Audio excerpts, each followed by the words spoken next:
देखो बेटा, structure of proteins.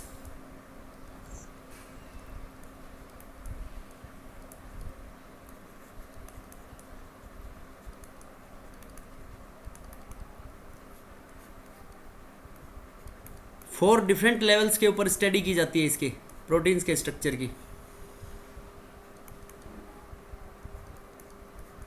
Primary,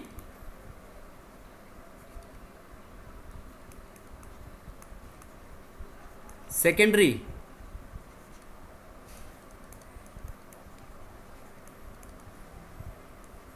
tertiary,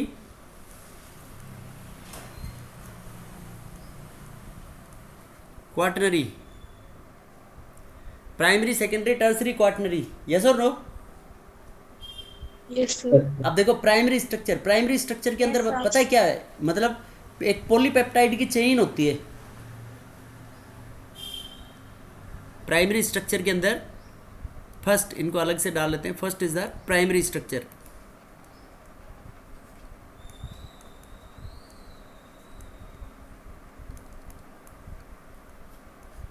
It is composed of a polypeptide chains of amino acids in specific sequence.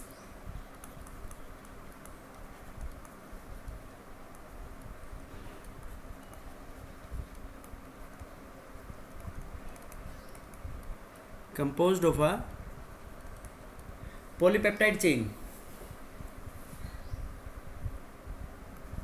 of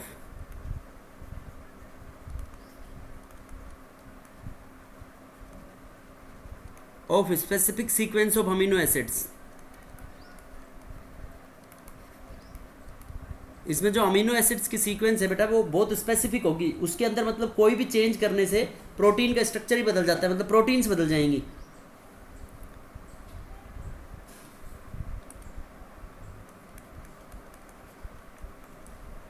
If any of the amino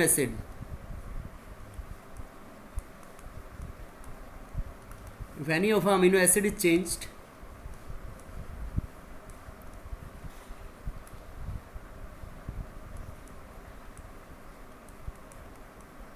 then its structure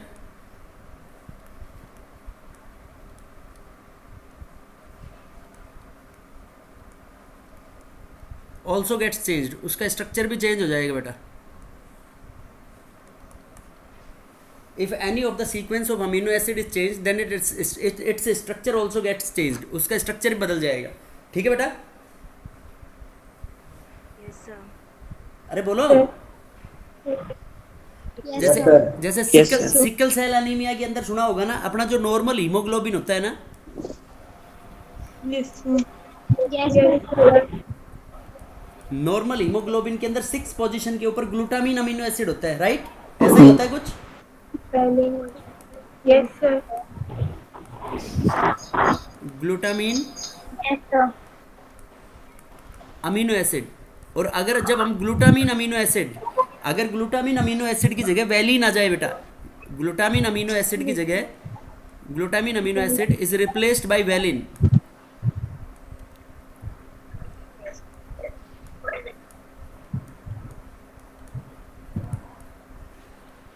glutamine amino acid is replaced by valine. किससे replace हो जाए बेटा वो? Valine amino acid से। तो क्या हो जाता है? सिकल सेल एनीमिया डिजीज, बीमारी हो जाती है, sickle cell anaemia is develop. क्या होता है सिकल सेल एनीमिया में?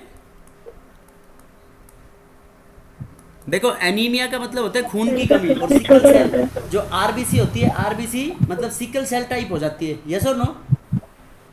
यस समझ यस गए? सर। Yes sir. तो ये है बेटा इसके अंदर प्राइमरी स्ट्रक्चर ऑफ प्रोटीन्स के अंदर बेसिक मतलब यही बात है मेन इसके अंदर।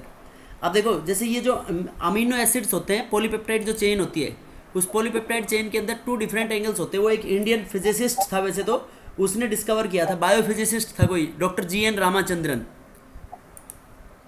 उसने बताए थे इनके अंदर एंगल्स को। जैसे अपन कोई भी एक पॉलीपेप्टाइड, ये पेप्टाइड का स्ट्रक्चर बनाए। पेप्टाइड क्या होता है? C double bond O NH CHR, उसके बाद C double bond O NH जैसे ये एन टर्मिनल अमीनो एसिड हो गया, एन में टर्मिनेट हो रहा है तो एन टर्मिनल, सी में टर्मिनेट होता है तो सी टर्मिनल। अब देखो बेटा ये जो कार्बन है इसमें इस कार्बन की हाइब्रिडाइजेशन sp2 है, राइट? तो sp2 हाइब्रिडाइजेशन होगा तो प्लेनर होगा ये। Yes, sir. Yes, sir. This is also sp2 hybrid, hence it is also planar. तो ये जो CH बॉन्ड है, ये C और R इस N के साथ जो बॉन्ड है, और एक ये है कार्बन कार्बन के, इनके बीच में इन दोनों बॉन्ड्स की वैल्यू अलग अलग होगी या सेम होगी? अलग अलग होगी सर। देखो ये तो N तो बेटा sp3 है, एक लोन पेयर है ना इसके ऊपर, N की हाइब्रिडाइजेशन sp3 है और ये कार्बन sp3 है। Yes, sir. तो ये तो इनका तो होगा, ये तो एंगल होगा N और C के बीच में, तो sp3 के बीच में, ये हो गया sp3 sp2 के बीच में। तो ये जो ऐसे याद रखना, देखो CC के बीच में जो बॉन्ड एंगल होता है उसको रिप्रेजेंट करते हैं बेटा हम साई से। किससे रिप्रेजेंट करेंगे? CC मतलब साई, CC बोल मतलब साई, और C और N के बीच में फाई। ये डिफरेंट एंगल्स होते हैं, ठीक है ना? Yes. Yes, sir. बोलो समझ में आया नहीं आया? Yes. Again, Sir. sir. तो ये जैसे ये फंक्शनल ग्रुप कार्बन हो गया, तो ये पेप्टाइड ग्रुप के इस NH के बगल में इसको अल्फा कार्बन बोल सकते हैं, नहीं बोल सकते हम? Yes, sir. तो इसके अंदर फ्री रोटेशन पॉसिबल है या नहीं है? देखो sp3 में फ्री रोटेशन पॉसिबल है बेटा, sp2 में तो नहीं होता है, पाई बॉन्ड रेस्ट्रिक्ट करता है ना रोटेशन को। Yes, Yes, sir. sir. Yes, sir. So we can say that free rotation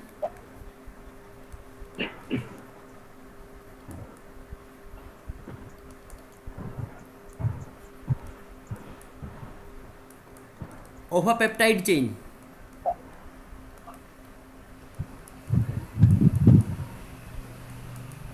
free rotation of a peptide chain is possible only around the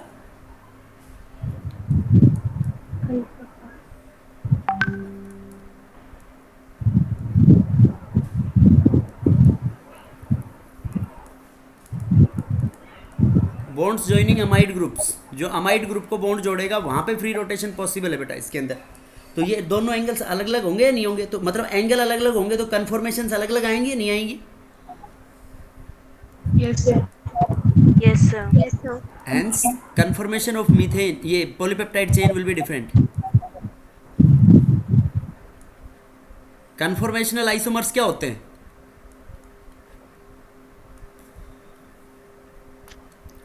The isomers which are obtained due to free rotation around CC sigma bond, ऐसे ही बोलते हैं हम। Yes. Hence conformation of protein molecule will be different.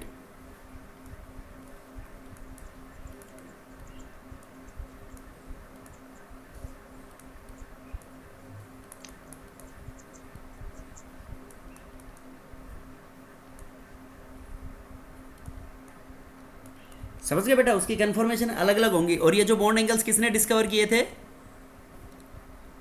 Ramchandran. हाँ, these angles psi and phi, इनको हम Ramachandran angles भी बोलते हैं।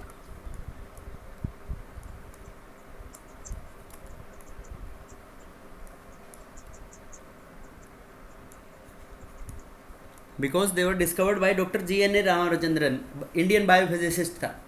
तो ये होगा बेटा इनके अंदर प्राइमरी स्ट्रक्चर ऑफ प्रोटीन्स। उसके बाद देखो secondary structure.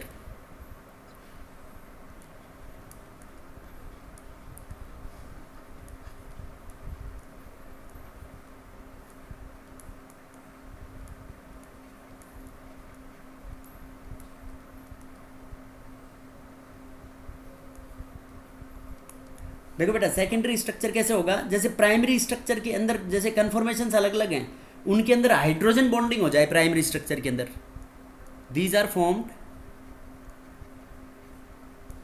As a result of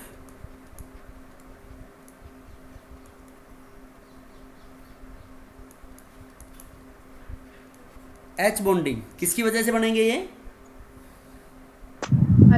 Bonding in primary structures. Hydrogen bonding among polypeptide chain of primary structure.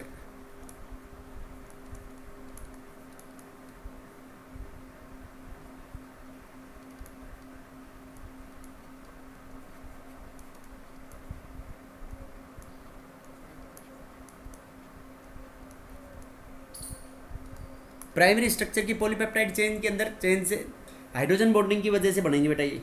तो ये 2 टाइप्स की हाइड्रोजन बॉन्डिंग पॉसिबल है, कौन कौन सी? Intermolecular and intramolecular. इंट्रामोलिकुलर। तो उससे दोनों से अलग अलग स्ट्रक्चर बनेंगे। देखो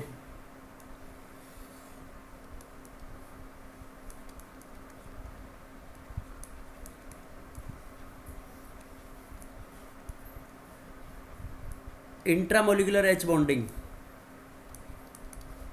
और दूसरा ये डिफरेंट पॉलीपेप्टाइड चेन में इंट्रामोलिकुलर एच बॉन्डिंग। बताओ इसको कैसे डिस्क्राइब करेंगे? ऐसे कह सकता हूँ, इंट्रामोलिकुलर मतलब hydrogen bonding occurs with in 1 molecule, yes और नो? एक पॉलीपेप्टाइड चेन के अंदर ही बने। Yes, sir. With in 1 polypeptide chain.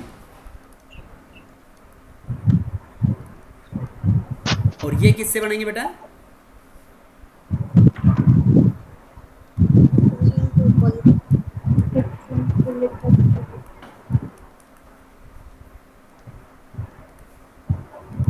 With in 2 different polypeptide chains. अब 2 डिफरेंट पॉलीपेप्टाइड चेन सेम भी हो सकती है, एक टाइप की भी हो सकती है और डिफरेंट टाइप की भी, राइट? देखो बेटा, इसके जो इंट्रामोलिकुलर हाइड्रोजन बॉन्डिंग से अल्फा हेलिकल स्ट्रक्चर बनता है। कौन सा बनता है? Alpha helix structure. Alpha helical.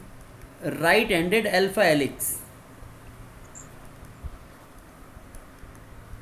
Screw जो होता है ना अपना पेच, यस सर। उसके फॉर्म में, राइट हैंडेड अल्फा हेलिक्स की फॉर्म में।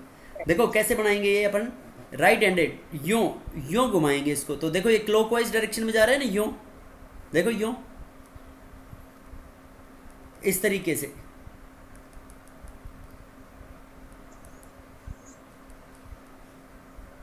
समझ गए बेटा? ये कौन सा Yes, sir. स्ट्रक्चर हो गया इसका? Yes, sir. Right handed right handed alpha helix. देखो मैं एक हेलिक्स बना के दिखाता हूँ इसकी तुम्हारे को, कि ये जो एक कर्व है बेटा, यहाँ पे इसके अंदर एक सी डबल बॉन्ड ओ मान लो तुम। सी डबल बॉन्ड ओ से शुरुआत कर दी। यहाँ पे सी डबल बॉन्ड ओ के बाद क्या आएगा बताओ? NH। यस। उसके बाद C double bond O NH, फिर CHR, राइट? उसके बाद फिर सी डबल बॉन्ड ओ। अब ये देखो ऐसे घूम गया, ये यूं बैक साइड में हो गया बेटा ये। इसके ऊपर इस सी डबल बॉन्ड ओ के बाद फिर यहाँ पे क्या आ गया? NH। तो देखो इस N के H में और सी डबल बॉन्ड ओ में हाइड्रोजन बॉन्ड पॉसिबल है या नहीं है? देखो यहाँ पे ये हाइड्रोजन बॉन्ड बन गया, यस और नो? Yes, तो sir. ये जो हाइड्रोजन, देखो ये बैक साइड में होगा बेटा ये हाइड्रोजन बॉन्ड, ऐसे इनके अंदर। अब ये जो सी डबल बॉन्ड है, ये नीचे से हाइड्रोजन बॉन्ड बनाएगा। ये जो NH है, ये यहाँ पे सी डबल बॉन्ड आएगा, उसके साथ हाइड्रोजन बॉन्ड बनाएगा, यूँ अलग अलग। तो इन ऐसे देखो ये विद इन 1 मॉलिक्यूल बन रहे हैं, तो इसको क्या बोलते हैं हम? Alpha helical structure will be formed. मतलब एक जो टर्न होगा ना इसके अंदर, ये टर्न, तो एक टर्न की ये जो इसकी बॉन्ड लेंथ होती है 54 पिकोमीटर, और इसके अंदर 3.6 अमीनो एसिड्स का पार्ट आता है केवल इसमें, एक हेलिक्स के अंदर 3.6 अमीनो एसिड्स।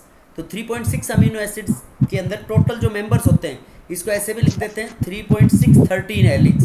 13 का मतलब क्या हुआ कि टोटल मेंबर्स कितने होंगे इसमें? 13 मेंबर, मतलब 13 एटम का मेंबर की रिंग होगी इसमें। 13 एटम मेंबर्स रिंग प्रेजेंट होगी अल्फा हेलिक्स के अंदर।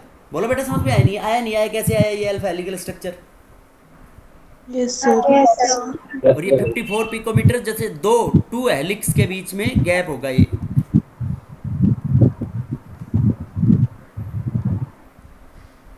बिटवीन 2 हेलिक्स गैप, ठीक है? यस। इसके एग्जाम्पल देखो अल्फा हेलिकल स्ट्रक्चर के।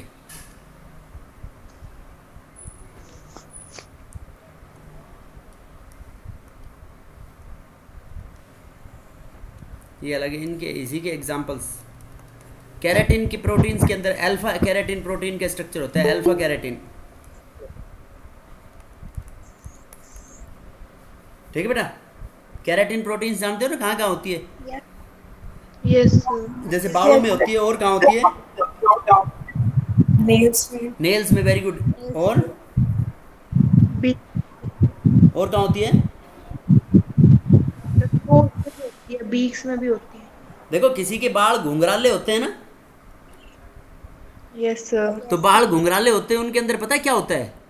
उनके उनके बालों के बीच में ऐसे हाइड्रोजन बॉन्डिंग ज़्यादा होती है, तो वो ऐसे कहते हैं ना, स्ट्रेट करवा लिए बालों को, Yes, sir. तो वो हट जाता है। तो वो हाइड्रोजन बॉन्ड टूट जाते हैं उनके बीच में, तो स्ट्रेट हो जाते हैं, तो फिर बन जाते हैं थोड़े दिन में हाइड्रोजन बॉन्ड। नहीं, नए बाल आएंगे, जब बन के आएंगे नहीं आएंगे हाइड्रोजन बॉन्ड उनमें। Yes, sir. तो इसलिए ये उसमें यही चक्कर होता है, देख लो, हाइड्रोजन बॉन्ड को ब्रेक करना होता है। वैसे पकड़ के खींच लो, उसमें हाइड्रोजन बॉन्ड टूट जाएंगे सारे, पर सर ऐसे दर्द होगा सर फिर बालों में, तो जरूरी है उनको ब्रेक करवाने की। भाई ठीक है, किसी के घुंघराले हैं तो उनमें हाइड्रोजन बॉन्ड जाते हैं, किसी के नहीं है तो उनके स्ट्रेट जाते हैं, राइट? Yes, sir. ये है अल्फा हेलिकल स्ट्रक्चर। अब देखो बीटा प्लीटेड, ये इसके अंदर इंटरमोलिकुलर हाइड्रोजन बॉन्डिंग से बनता है beta pleated sheet structure.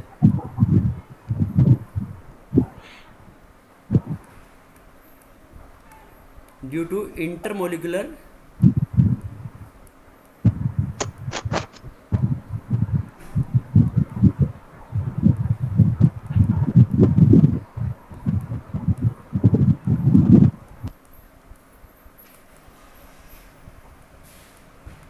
Beta pleated sheet structure is formed. अब देखो ये बीटा प्लीटेड सीट स्ट्रक्चर भी बेटा दो टाइप का होता है। ये बीटा प्लीटेड किसकी वजह से बनेगा? Due to intermolecular hydrogen bonding.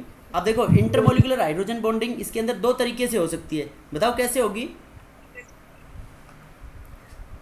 बोलो Same. भाई। एक तो जैसे दोनों सेम टर्मिनल हो, पैरेलल बीटा प्लीट, और एक Anti-parallel. Anti parallel.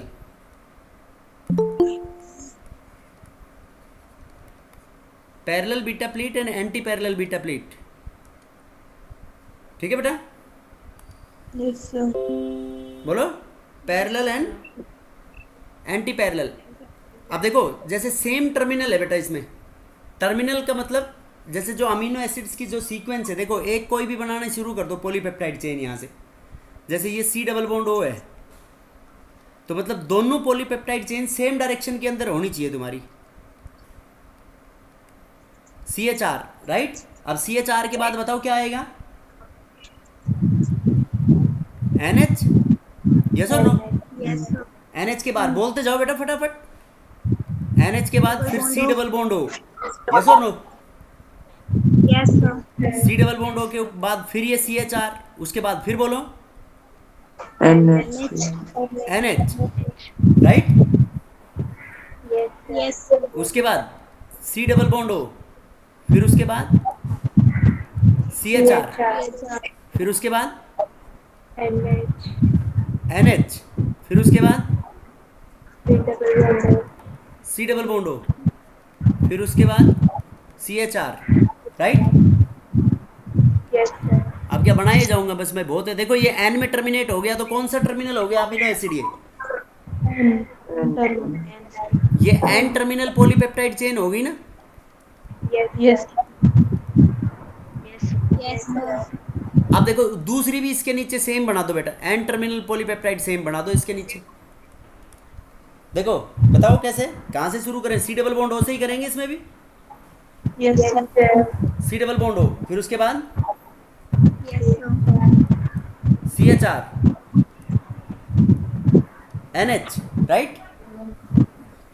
अब देखो इस N और H के बीच में यहाँ पे हाइड्रोजन बॉन्ड पॉसिबल है या नहीं है? N और O में, सॉरी, इस N के H में और इस O में, यस और नो?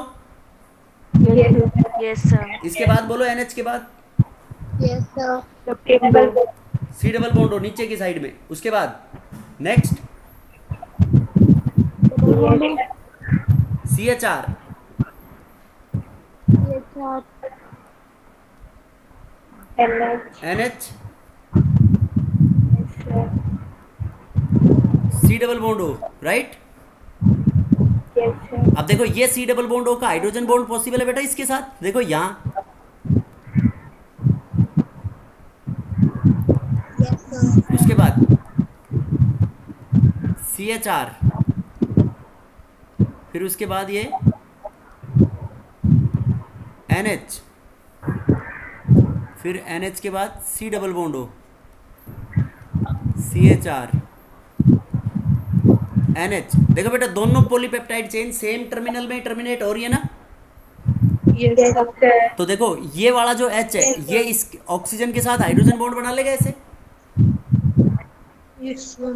अब देखो ये ऑक्सीजन बच गया तो ये ऑक्सीजन किसके साथ बनाएगा, ये ऊपर वाले H के साथ, और ये O के साथ, ये ऐसे H के साथ, ये जो H है ये नीचे वाले ऐसे इधर जो O आएगा इस NH के बाद O आएगा उसके साथ, Sir. ये NH। Okay. समझ गए बेटा। Yes, sir. Yes. तो ये कौन सा स्ट्रक्चर हुआ बताओ, हार्ड है क्या। बस इसमें सीधी सी बात है कि याद रखनी है कि जहाँ से भी तुमने पॉलीपेप्टाइड बॉन्ड बनाना शुरू करो तो सेम दोनों का जो टर्मिनल है वो सेम होना चाहिए, यस और no. Yes, sir. Yes, sir. अब देखो एक एंटी पैरेलल कैसे बनेगा, पैरेलल बीटा सी प्लेटेड टर्मिनल और क्या, सी टर्मिनल और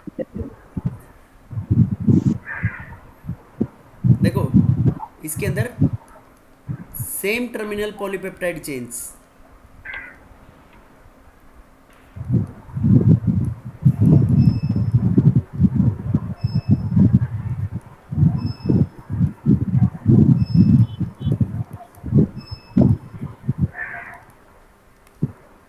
और इसमें एंटी मतलब डिफरेंट टर्मिनल बना दो। देखो एक तो ये जो ऊपर बनाई है सेम यही बना दो बेटा, Yes. C double bond O CH R NH, C double bond O CHR NH, C double bond O CHR। कौन सा बनाया ये CHR, उसके बाद NH किस में टर्मिनेट हो रहा है, ये N में हो रहा है बेटा। Yes. Yes, sir. अब देखो यहाँ पे C से शुरुआत कराई थी ना इसमें, तो इसमें किससे करवा दो, N से, बोलो। Yes, sir. Yes, sir. देखो इसमें यहाँ NH से करवा दो, ये लो NH, वो H नीचे की साइड में अगले वाले के ऊपर है, तो ये कर दो सी डबल बॉन्ड हो, फिर उसके बाद CHR Yes, sir. NH, C double bond O CHR NH, C double bond O CHR NH। अब देखो बेटा ये जो N है ये C और O इसके बीच में हाइड्रोजन बॉन्ड पॉसिबल है, सर इनके बीच में हाइड्रोजन बॉन्ड पॉसिबल है, Yes, sir. ये हाइड्रोजन बॉन्ड पॉसिबल है इसमें। Yes, sir. अब देखो वो एंड में टर्मिनेट हो रहा था, इसको टर्मिनेट करा दो आप सी में, सी डबल बॉन्ड हो, और यहाँ पे ये सी डबल बॉन्ड हो नीचे की साइड में एक और बना देते हैं इसमें, ये हाइड्रोजन बॉन्ड बन गया। देखो बेटा एक तो इसको एन में टर्मिनेट करा दो और दूसरे को किस में करा दो, आर में, ठीक है। अरे समझ में आया नहीं आया, देखो ये तो दोनों सी से ले रहे थे ना अपन, अब इसमें इस साइड से इनका टर्मिनल मान लो, तो एक साइड में क्या मान लो टर्मिनल, ये CHR से अगर खत्म कर रहे हैं, देखो एक साइड में एन है टर्मिनल और एक साइड में O है, तो इसके इससे जो बॉन्ड बनेगा इनसे बनेगा उसको क्या बोलेंगे हम, anti parallel beta pleated seat structure. समझ गए। Yes, sir. Yes, sir. Yes, sir. इसमें अपन बोलेंगे डिफरेंट डिफरेंट टर्मिनल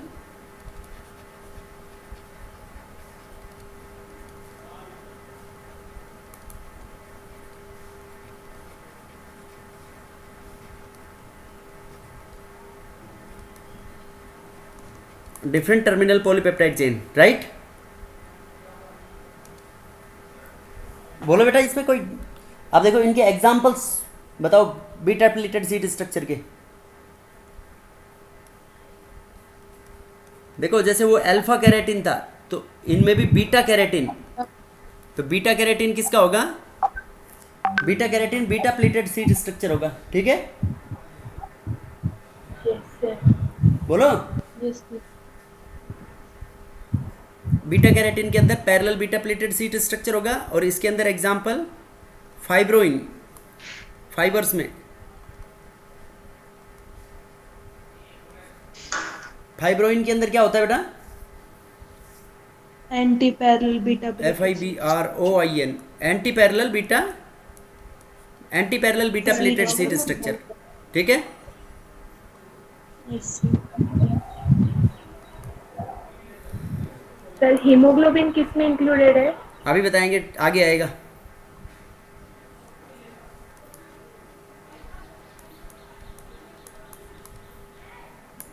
बताओ हीमोग्लोबिन के अंदर हीम प्रोटीन तो नॉन प्रोटीनियस पार्ट है, यस और नो। Yes sir. और वो ग्लोबिन जो होती है वो क्वाटनरी प्रोटीन्स होती है बेटा उसके अंदर। उसके बाद next third is tertiary structure of proteins.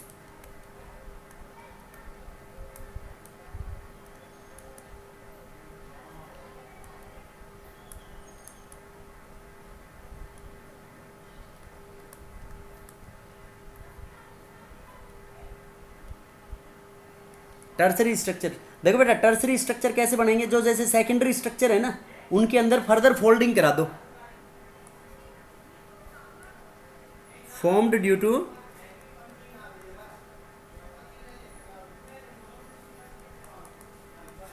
Folding among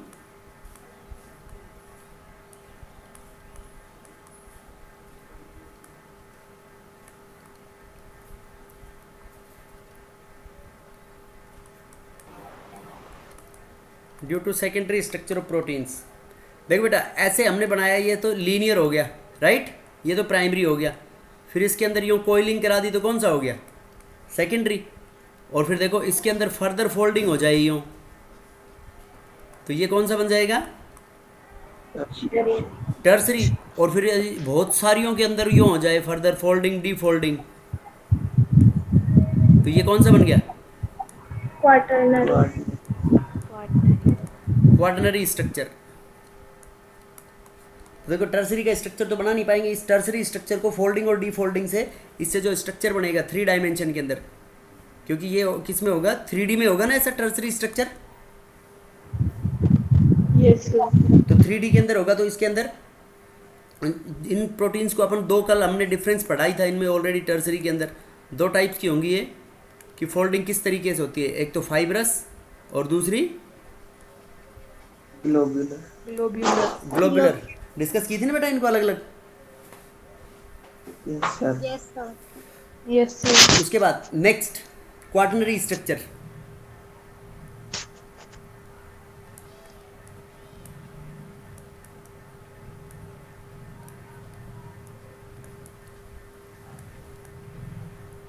देखो बेटा इसको ऐसे समझ लो, एक अपन रस्सा बनाते हैं ना, रस्सा, तो जैसे छोटी छोटी यूनिट्स को अपन ने जोड़ के एक रस्सा बना दिया, तो वो तो बन गया, जैसे एक यूं बनाया ये अपन ने, यूं यूनिट्स को जोड़ा तो इनसे बन गया अपने पास ये कौन सा स्ट्रक्चर, टर्सरी। अब ऐसे कई रस्से होते हैं ना जिसमें 2-3 रस्से एक साथ गुथे हुए होते हैं, तो उनको, तो उनकी पूरी असेंबली जैसे वो जो एक साथ गुथे हुए हैं उनको बोल देंगे क्वाटरनरी स्ट्रक्चर। जैसे सिंगल पॉलीपेप्टाइड चेन थी अपने पास,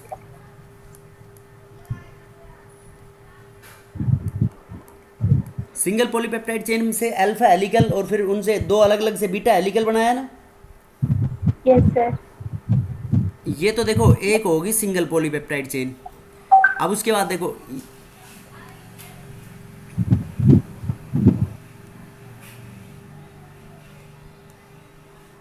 ये होगी बेटा अलग अलग पॉलीपेप्टाइड चेन्स, ये ग्रुप ऑफ पॉलीपेप्टाइड चेन्स।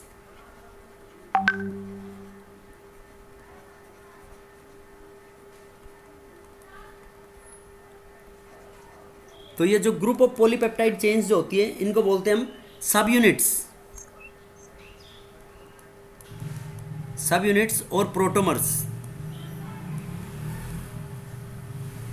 क्या बोलते हैं इनको? सब यूनिट। सब यूनिट्स और प्रोटोमर्स। तो इन सब यूनिट्स और प्रोटोमर्स का different spatial arrangement in 3D, different spatial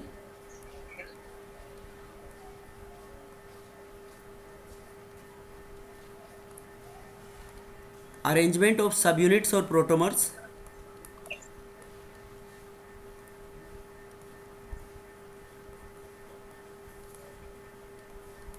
different spatial arrangement of सब यूनिट्स और प्रोटोमर्स, इनको क्या बोलते हैं बेटा हम? क्या बन जाता है इनसे फिर? Quaternary quaternary structure of proteins, quaternary proteins बन जाती है, राइट? Yes sir. और इसके एग्जाम्पल्स क्या होते हैं? अभी जो ये साक्षी पूछ रही थी example, haemoglobin,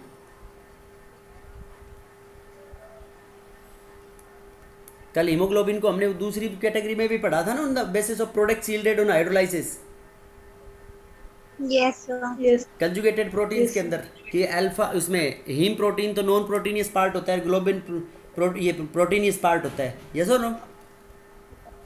yes sir. Yes, sir. उसके बाद दो टर्म्स आती हैं, डीनेचुरेशन ऑफ प्रोटीन्स। जैसे एग को बॉईल कर लेते हैं जब हो जाता है ना, Yes, sir. Denaturation of proteins. Denaturation of proteins का मतलब होता है कि जैसे अपने बायोलॉजिकल सिस्टम में जो एंजाइमेटिक एक्टिविटी या उनका मतलब प्रोटीन के स्ट्रक्चर चेंज हो जाए,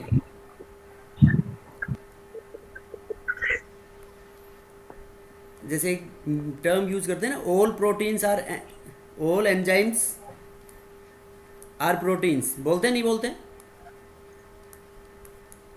Yes, sir. All enzymes are proteins but All proteins are not enzymes. All proteins are not enzymes, ऐसे बोलते हैं ना बेटा कुछ? Yes, sir. सर। तो देखो, all proteins are not enzymes. अब ये जो प्रोटीन्स होती हैं, एंजाइम्स होती हैं, तो टेम्परेचर पीएच चेंज होने से एंजाइमेटिक एक्टिविटी चेंज हो जाती है, नहीं होती है? Yes sir. क्या हो Yes, जाती है? sir. तो देखो,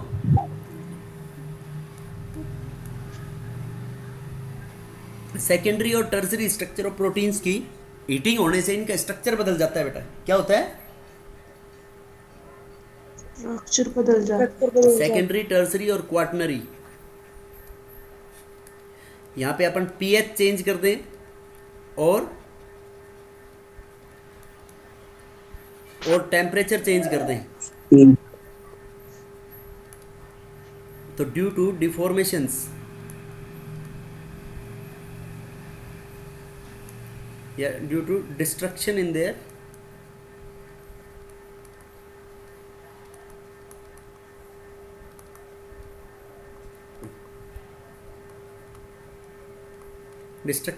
structure, their activity is lost.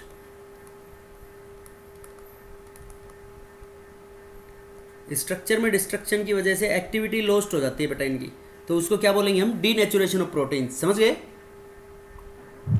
Yes, sir. बोलो बेटा, क्लियर है नहीं? जैसे मिल्क के अंदर होता है ना, मिल्क में, एग में, Yes, sir. दूध को गर्म करने के बाद प्रोटीन्स का स्ट्रक्चर बदल जाता है। एग को अपन बॉईल करते हैं तो अलग हो जाता है ना स्ट्रक्चर प्रोटीन्स का। Yes sir. Yes. अब देखो, कुछ तो रिवर्सिबल डीनेचर, एक तो परमानेंट डीनेचुरेशन होता है, एक टेम्परेरी होता है, ये बायो में आता है। उसके अंदर तुम जानते हो, परमानेंट तो मतलब जो जिसको दही से दोबारा दूध बना सकते हैं। No, sir. देखो, कुछ एंजाइम्स जो होती हैं उनकी एंजाइमेटिक एक्टिविटी टेम्परेचर चेंज, मतलब वो कंडीशंस चेंज करने के बाद रिवर्स हो जाती है, उसको बोलते हैं टेम्परेरी डीनेचुरेशन। समझ गए?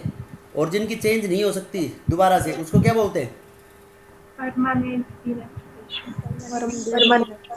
Permanent denaturation.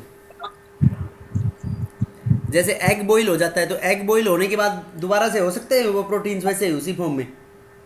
No, sir. No, sir. No, sir. तो फंक्शन ऑफ प्रोटीन्स, प्रोटीन्स के क्या फंक्शंस होते हैं? देखो, they are building blocks of our body. अपनी बॉडी का जो पूरा ढांचा बनाती है वो प्रोटीन्स ही बनाती है, structural framework of our body.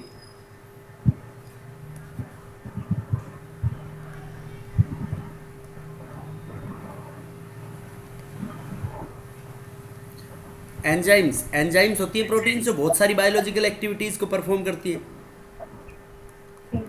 बोलो। Yes, sir. Antibodies, enzymes, antibodies, और भी कुछ होती है।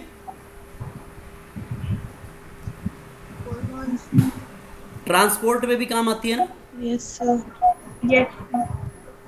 Yes, sir. Hemoglobin. हीमोग्लोबिन है अपनी ट्रांसपोर्ट में काम नहीं आती, ऑक्सीजन ट्रांसपोर्ट में। Yes, sir. और Yes, sir.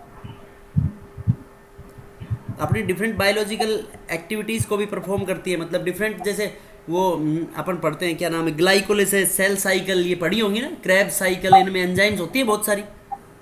Yes, Yes, sir. तो ये कह सकते हैं कि they are the metabolic regulators of our body.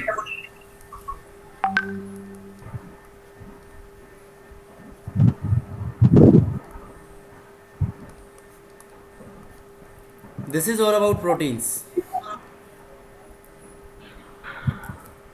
ठीक है बेटा।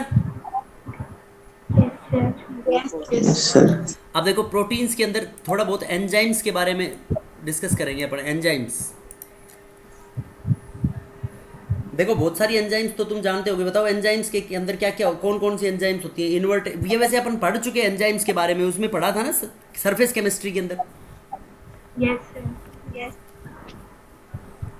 तो वहाँ पे एंजाइम्स का और एंजाइम्स का मैकेनिज्म्स भी बताया था मैंने, वैसे को फैक्टर उसमें, तो छोड़ो एंजाइम्स, वहाँ से कवर कर लेना तुम, ठीक है ना। Yes, sir. और हॉर्मोन्स, फैटी एसिड्स, ये अपने सिलेबस में नहीं है अभी इतना, हॉर्मोन्स और फैटी एसिड्स को भी नहीं देखेंगे। उसके बाद अपन देखेंगे बस दो, विटामिन्स, विटामिन्स एंड वो न्यूक्लिक एसिड्स। देखो विटामिन्स, विटामिन्स को कैसे डिफाइन करेंगे बेटा, कि विटामिन्स मतलब ऐसे बायोमोलिक्यूल्स हैं जो बहुत स्मॉल अमाउंट के अंदर स्पेसिफिक बायोलॉजिकल फंक्शंस परफॉर्म करने के लिए काम में आते हैं। These are the biomolecules which are required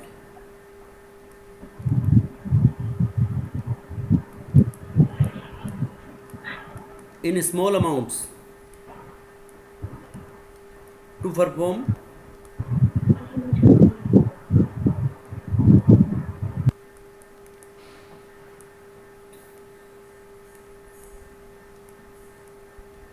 different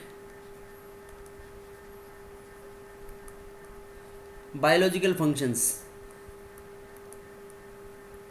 देखो डॉक्टर कभी बीमार हो जाते हैं तो एक गोली देता है ना कि ये दिन में एक ही लेना, यस और no, multivitamin Yes, sir. Tablets. Yes, sir. तो कई बोल देते हैं ऐसे कि अरे ये कोई नुकसान थोड़ी करती है, ले लो कितनी भी, क्या, तो ये एक्सेस भी बेटा दिक्कत करती है विटामिन की, ठीक है ना। Yes, sir. कुछ विटामिन अपनी बॉडी के अंदर भी सिंथेसाइज हो जाते हैं। अब देखो इन विटामिन के क्लासिफिकेशन 2 टाइप्स के होते हैं, एक तो fat soluble and another one is water soluble. Fat soluble and water soluble. देखो वाटर सोल्यूबल होते हैं बेटा अपने पास, फैट सोल्यूबल ऐसे याद रख सकते हो, एडिक, कैसे याद रखोगे, Eddie. ADEK, A D E K, vitamin A D E K, and water soluble vitamin B and C, Bees. B C, ठीक है। Yes, sir. बोलो। Yes, sir. ये जो वाटर सोल्यूबल विटामिन है they should be consume daily,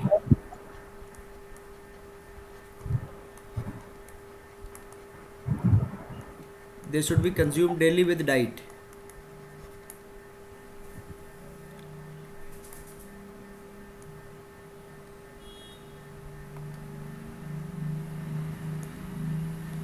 because they are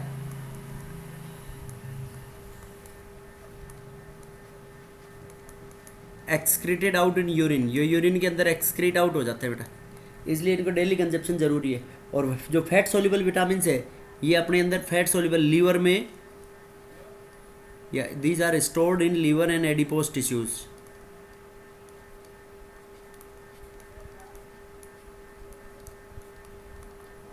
जहाँ पे fats store रहते हैं उन्हीं को बोलते हैं ना adipose tissues. Yes. Yes. Yes, sir. तो ये फैट सोल्यूबल जो ज़्यादा, अगर ज़्यादा भी ले लेते हैं, देखो इनके मतलब कोई भी विटामिन अगर बॉडी में एब्सेंट है तो उसकी वजह से जो बीमारी होगी तो उसको बोलेंगे हम ए विटामिनोसिस। क्या बोलेंगे? A vitamin. Avitaminosis. Avitaminosis मतलब Deficiency. Lack of specific vitamin, या कोई भी विटामिन एब्सेंट हो। ए मतलब ऐसे याद रखना, कोई भी विटामिन एब्सेंट हो तो उसकी वजह से जो मल्टीपल डेफिशिएंसीज होती है उसको क्या बोलते हैं? A vitamin. Specific vitamin. So multiple deficiency caused is known as avitaminosis. एक होता है हाइपर विटामिनोसिस। हाइपर विटामिनोसिस मतलब Due to excess of vitamins. बताओ बेटा।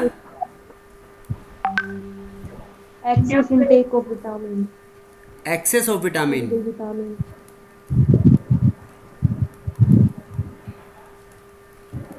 हाइपर मतलब ज़्यादा, इसमें विटामिन ए और डी होता है यूजुअली, ठीक है। Yes, sir. Disease developed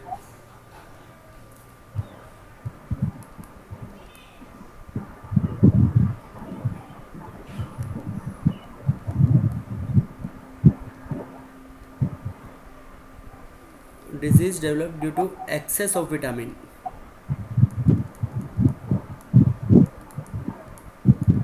vitamin के एक्सेस की वजह से जो डिजीज डेवलप होगी उसको क्या बोलेंगे हम?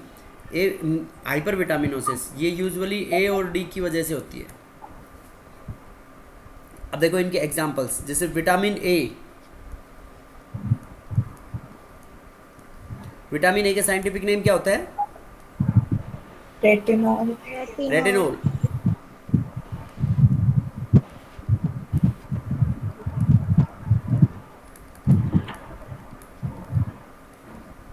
ये बताओ बेटा, सब लोग जानते हो, तुम छोटी क्लासेस से पढ़ते आ रहे हो, इसके सोर्सेस और इसकी डेफिशिएंसी डिजीज। Night blindness तो disease होगी sir. सोर्स एंड डिजीज, शाबाश। नाइट ब्लाइंडनेस, Carrot source हो जाएगा. Disease night blindness. और बताओ, और भी कुछ होता है?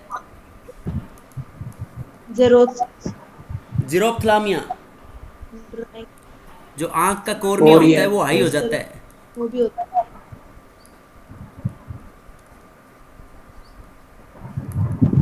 Xerophthalmia, hardening of the cornea of I.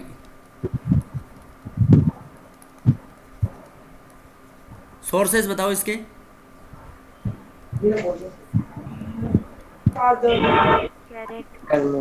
Carat, carat में पाया जाता है। और Leafy vegetables. Green leafy vegetables. और देखो, जो डॉक्टर बेटा आँख कमज़ोर होती है तो वो जो विटामिन देते हैं ना, वो फिश होती है, उसके लीवर का ऑयल होता है, Yes, sir. Cod liver oil होता है ना शायद। Yes, sir. Cod liver oil. देखो, कुछ भी सोर्स नहीं पता हो तुम्हारे को तो ग्रीन लीफी वेज, हर विटामिन के अंदर ग्रीन लीफी वेजिटेबल्स और ये क्या नाम है, मिल्क, मिल्क तो लिख सकते हो। मिल्क के अंदर मैक्सिमम विटामिन पाए जाते हैं। देखो, जानवरों को हरा चारा डालते हैं तो हरा चारा डालेंगे तो मिल्क के अंदर आएंगे नहीं आएंगे विटामिन? Yes, sir. अरे बोलो। Yes, sir. Yes, Yes, sir. उसके बाद Yes, sir. विटामिन ए के बाद next vitamin B.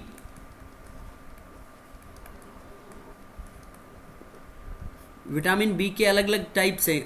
Vitamin B one का साइंटिफिक नेम क्या है? Thiamine. थायमीन।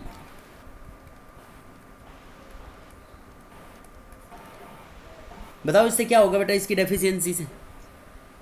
Berry. बेरी का मतलब क्या होता है? अरे बेरी कौन सी डिजीज होती है ग्रोथ बेटा? कमजोरी आना, Paralysis. वीकनेस और भूख कम लगना, weakness and loss of appetite. Loss of appetite. इसके सोर्सेस बताओ। देखो विटामिन बी कॉम्प्लेक्स में अगर सोर्सेस नहीं पता हो तो पल्सेस तो लिख ही देना एक तो, ठीक है बेटा। और एक अभी मैंने बताया ग्रीन लीफी वेजिटेबल्स, और बताओ। Milk.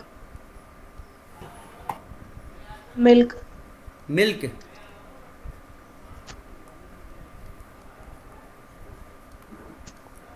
Pulses, green leafy vegetables, milk, ठीक है बेटा। Yes, sir. उसके बाद विटामिन B2। Yes, sir.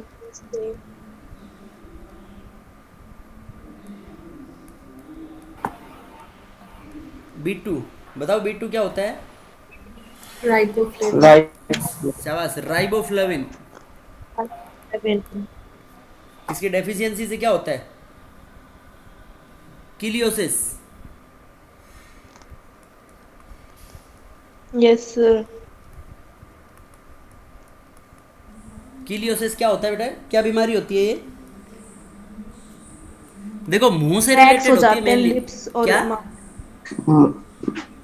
ये क्रैक माउथ लिप्स माउथ के पास। हाँ, माउथ के अंदर crack and fissuring at the corners of mouth.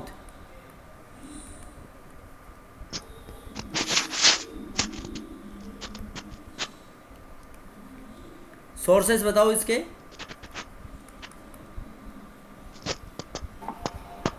Milk, green vegetable. देखो ये तो सोर्सेस लिख ही सकते हो, मिल्क, ग्रीन लीफी वेजिटेबल्स और मीट में भी पाया जाता है बेटा ये, मीट, ईस्ट। ठीक है ना। Yes, sir. उसके बाद next third fourth vitamin B6, pyridoxine. क्या बोलते हैं इसको? पिरिडोक्सिन बोलते हैं ना। Vitamin B6 is known as pyridoxine. Adermin भी बोलते हैं। क्या बोलते हैं? और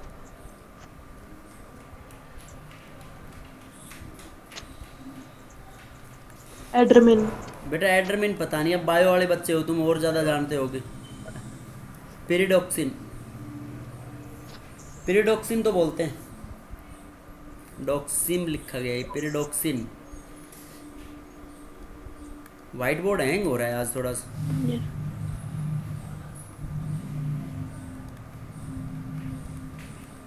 पिरिडोक्सिन।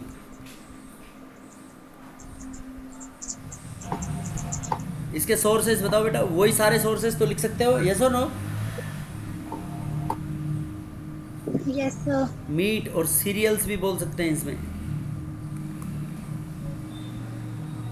इसके वो बताओ disease, deficiency disease Nerves damage हो जाते हैं. क्या हो जाती है बेटा? Nerves damage. Yes, sir. एक तो पेलेग्रा डिजीज होती है इससे। पेलेग्रा मतलब वो जो झुर्रियां सी पड़ जाती है ना स्किन के अंदर। सर शायद पेलेग्रा B3 से होती है शायद. B3 से? हाँ सर. बेटा B3 तो पता नहीं मेरे को, तो ये इसमें और क्या बोला, नर्वस सिस्टम से भी रिलेटेड होती है। हाँ सर. चेक कर लेना ये एक बार, ठीक है। Yes sir. Nervous system related disease.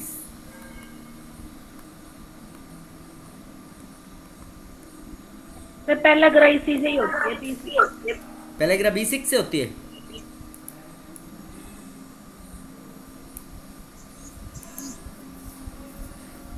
Check कर लेना एक बार इसको, ठीक है। उसके बाद vitamin B12, yes sir. B12 को एक देखो, B12 की खास बात है, ऐसे पूछा जाता है कि इसके अंदर क्या होता है, कोबाल्ट होता है इसके अंदर, इट कंटेन्स कोबाल्ट, और इसका नाम साइनोकोबलामीन है इसलिए।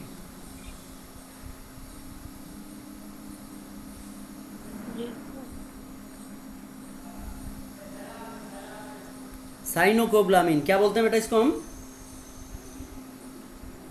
साइनोकोबलामीन। और इसके जो सोर्सेस हैं, सोर्सेस वही होंगे मिल्क, एग, लिवर, मीट, सब सोर्सेज वही होंगे। और इसकी डेफिशिएंसीज होते हैं, बहुत इंपॉर्टेंट है, याद रखना है, pernicious anaemia, RBC deficiency. Pernicious anaemia का देखो, एक तो सिकल सेल एनीमिया था, उसमें आरबीसी सिकल सेल हो जाती है, तो इसके अंदर आरबीसी हीमोग्लोबिन की कमी हो जाती है, आरबीसी के अंदर lack of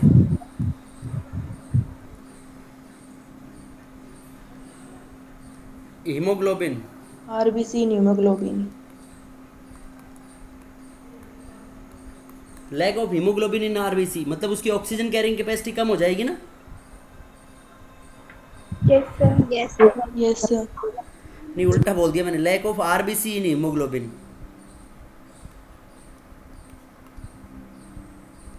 lack of RBC in haemoglobin, तो उसकी ऑक्सीजन कैरिंग कैपेसिटी कम हो जाएगी, राइट। Yes, sir. समझ गए। Yes, sir. Yes, sir. Sixth, sir ये केमिस्ट्री में क्यों दे रखा है सर, इसमें तो बायो जैसा ही है। ये केमिस्ट्री बायोमोलिक्यूल्स चैप्टर है ना बेटा, बायोमोलिक्यूल्स का पार्ट है। विटामिन सी, विटामिन सी को हमें एस्कॉर्बिक एसिड भी बोलते हैं।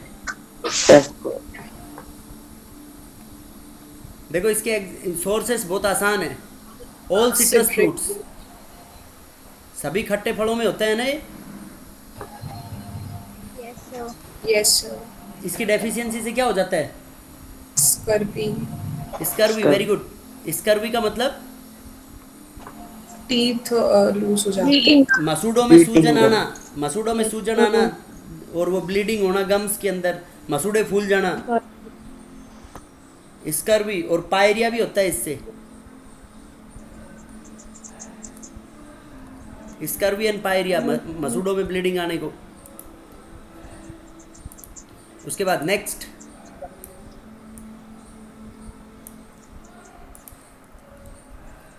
विटामिन डी,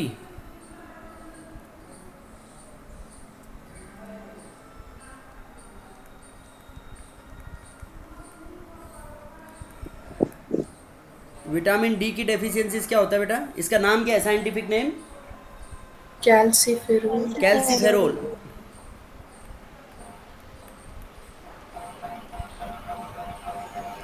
देखो नाम से पता, वो कैल्सीफेरोल और एर्गो कैल्सीफेरोल बोलते हैं इसको। देखो नाम से पता चल रहा है इसमें कैल्शियम होगा बेटा। Yes, sir. Yes. इसके सोर्स है सनलाइट, सनलाइट में भी सिंथेसाइज हो जाता है अपनी बॉडी के अंदर। ऐसे बोलते हैं ना, सर्दियों में धूप में बैठना चाहिए। Yes. Yes, sir. Milk, eggs, ये इसके सोर्सेज हैं। इसकी डेफिशिएंसी से रिकेट्स हो जाती है, रिकेट्स। रिकेट्स की स्पेलिंग क्या होगी, सही है क्या, रिकेट्स, रिकेट्स मतलब हड्डियां जो होती हैं वो कमज़ोर हो जाती हैं, बो शेप हो जाती है, कटोरे के जैसे। ठीक है बेटा। Yes, sir. Rickets Yes. And osteomalacia भी Yes, बोलते हैं sir. उसको, मतलब हड्डियां कमज़ोर हो जाती हैं, बूढ़ों की हड्डियां जल्दी टूट जाती हैं ना जवानों के कंपैरिजन में। Yes, sir. उसके बाद विटामिन ई,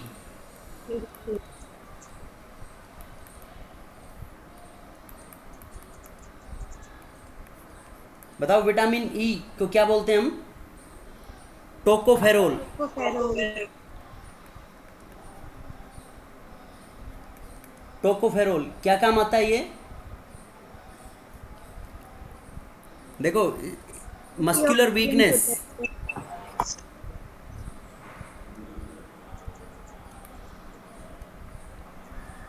मसल्स कमज़ोर हो जाते हैं, और स्टेराइल हो जाता है, मतलब रिप्रोडक्शन कैपेसिटी कम हो जाती है, स्टेरिलिटी। ठीक है बेटा। Yes sir. Yes, sir. Increase fragility of RBC, क्या हो जाता है? Increase fragility of RBC. इसके सोर्सेज बताओ क्या होंगे विटामिन ई के? Vegetable देखो oil. इसके कोई नए सोर्सेज याद नहीं हो तो एक याद रखना कि वेजिटेबल सीड ऑयल्स या वेजिटेबल ऑयल्स, सारे Egg, milk, fish. Vegetable oils. oils. Vegetable oils जानते हो ना क्या होते हैं? Yes sir. अरे जो सब्जी sir. बनाने के लिए काम आते हैं। अब ये भी हमारे को दूध से मिल सकता है, क्योंकि देखो वेजिटेबल ऑयल भैंसों को खिलाते हैं ना हम, कॉटन सीड नहीं खिलाते हैं। Yes sir. तो कॉटन सीड भैंस खाएगी तो वो मिल्क में भी एक्सक्रीट आउट होगा, तो मिल्क में सेक्रीट होगा, तो वो अपन कंज्यूम कर लेंगे उसको। विटामिन के, देखो विटामिन के ऐसे याद रखना, के मतलब के clotting, Blood clot. Blood clotting के अंदर काम आता है। इसको बोलते हैं फाइलोक्विनोन, और एंटी हेमोरेजिक विटामिन भी बोलते हैं फाइलोक्विनोन। स्पेलिंग क्या बनेगी इसकी? PHY, phylloquinone. और एंटी हेमोरेजिक,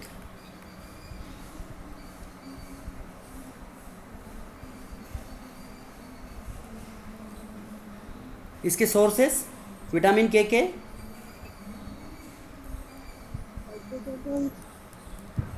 स्पिनाच, पालक में होता है ये विटामिन के, पालक में, बथुए में, इनमें ही पाया जाता है ये। बथुए को क्या बोलते हैं? Chenopodium. ग्रीन लीफी वेजिटेबल्स मान Leafy लो इसको। vegetables. Green vegetables, spinach and green vegetables. और इसकी डेफिशिएंसी से क्या हो जाता है? Increased blood clotting time. जिनमें विटामिन के की कमी होती है उनकी क्या हो जाता है? खून बहता रहता है, क्लॉट नहीं बनता जल्दी से।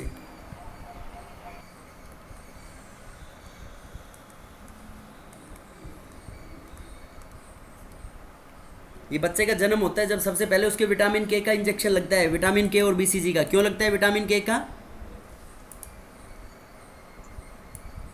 Blood clotting के लिए. देखो उसके ब्लड का एक घाव ओपन नहीं रहता है वो, तो उससे ब्लड लॉस हो सकता है, उसकी डेथ हो सकती है, इसलिए विटामिन के का इंजेक्शन लगाया जाता है सबसे पहले उसको।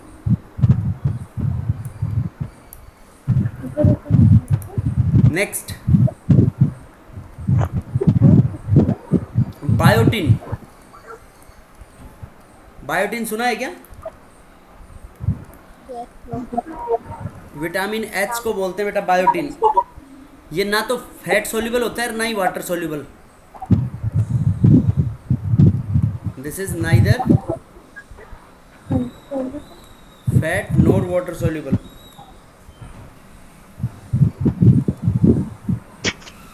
इसका सोर्स होता है मीट।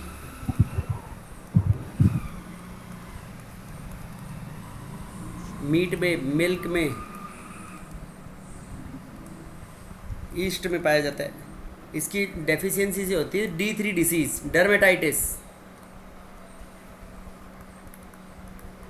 सुना है ना डर्मेटाइटिस? Yes, sir. बाल झड़ना, गंजा इसी की वजह से होता है, विटामिन H की कमी से। एक होता है कोएंजाइम Q10।